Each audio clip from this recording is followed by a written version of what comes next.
tout dans cette aventure démocratique et humaine constitue une première mondiale, autant par son ambition que par son ampleur.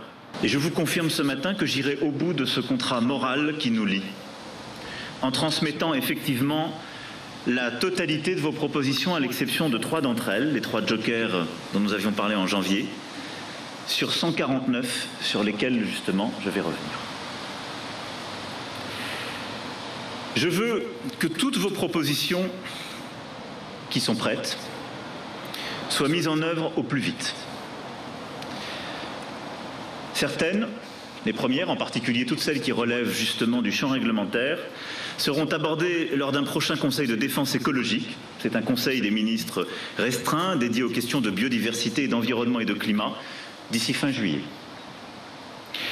D'autres seront intégrées au plan de relance, qui, comme je l'ai dit aux Français, sera économique, écologique et social, et sera soumis au Parlement dès la fin de l'été. Ensuite, un projet de loi spécifique sera présenté à la fin de l'été. Il intégrera l'ensemble de vos mesures qui relèvent du champ législatif, qui seront finalisées dans les prochaines semaines, y compris celles qui méritent encore d'être affinées ou complétées, dans le cadre d'un travail auquel je tiens à ce que vous soyez étroitement associés. Le gouvernement et le Parlement y travailleront, et comme je m'y étais engagé, je souhaite que vous soyez associés dans le cadre du suivi. Enfin, plusieurs de vos propositions relèvent de l'échelon européen, parfois international. C'est le cas de la politique commerciale. Vous dites aucun accord commercial avec des États qui ne respecteraient l'accord de Paris. Je partage votre position. Et c'est pour cela que sur le Mercosur, j'ai stoppé net les négociations et les derniers rapports qui ont pu nous être soumis me confortent dans cette décision. Sur le CETA, et nous avions échangé sur ce point en janvier, comme vous le savez, il est mis en place aujourd'hui de manière transitoire et après un travail qui a permis d'améliorer son contrôle, sa vérification, son évaluation, et qui est d'ailleurs le fruit d'un engagement du gouvernement et de nos parlementaires. Je vous réponds sur le CETA, continuons à évaluer, je n'ai aucun tabou. Sur le suivi de vos propositions auxquelles je m'étais engagé en janvier, je souhaite que le gouvernement fasse le point avec vous chaque mois. C'est pourquoi il y a 4 principes que je partage avec vous et qui sont pour moi les piliers de votre projet et de ce que je vois comme véritablement la transformation écologique que notre pays peut porter.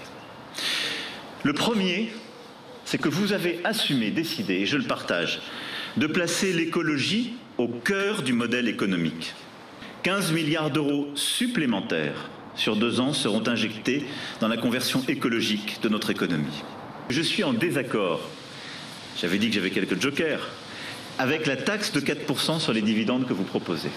La priorité pour moi des prochains mois, c'est d'avoir véritablement une taxe carbone européenne, c'est-à-dire de monter véritablement le prix de référence, d'avoir un prix plancher, d'avoir une taxe aux frontières, c'est clé si nous voulons tenir non seulement nos objectifs, mais comme on le doit, rehausser nos objectifs 2030 et avoir une trajectoire crédible. Au niveau national, il nous faudra, dans les prochaines années, ce n'est pas quelque chose qu'on peut engager dans les 2 ans qui viennent, mais réfléchir à une transformation profonde de notre fiscalité pour intégrer une juste tarification du carbone. Jamais, me semble-t-il, la transition écologique ne doit se faire au détriment des communes, des régions qui sont les plus enclavées. Et c'est pour cela, deuxième joker, que je crois qu'il faut reporter le débat sur les 110 km/h. Vous préconisez d'instaurer un moratoire sur les nouvelles zones commerciales en périphérie des villes. Allons-y. Avec vous, je crois au CO2 score, qui doit permettre à chacun de savoir si ce qu'il mange ou achète est bon pour le climat. Avec vous, je crois à la responsabilité sociale et environnementale des entreprises, et par exemple au bilan carbone annuel qui demain pourrait être au cœur de l'image des marques.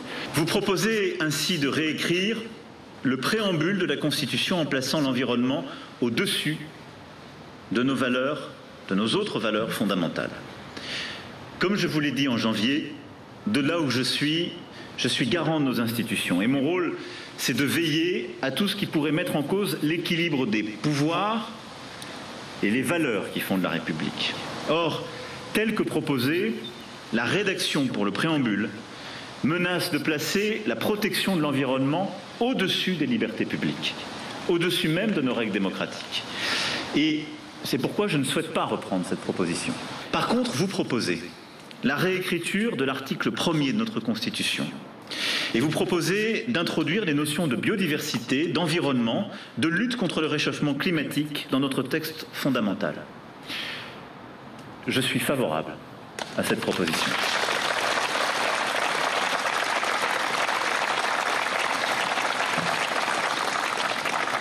Je veux ainsi que nous puissions engager, d'abord à l'Assemblée nationale et au Sénat, sur la base de votre proposition, un texte en vue d'une réforme constitutionnelle.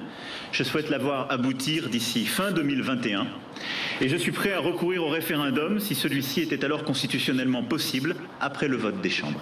Je souhaite laisser ouverte la possibilité de conduire dès 2021, et même si d'ailleurs vous ne me l'avez pas demandé, mais dès 2021, un référendum sur la base de l'article 11 de la Constitution sur un ou plusieurs textes de loi reprenant vos propositions.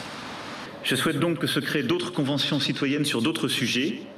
Une réforme du Conseil économique, social et environnemental sera présentée au prochain Conseil des ministres qui fera du CESE la chambre des conventions citoyennes.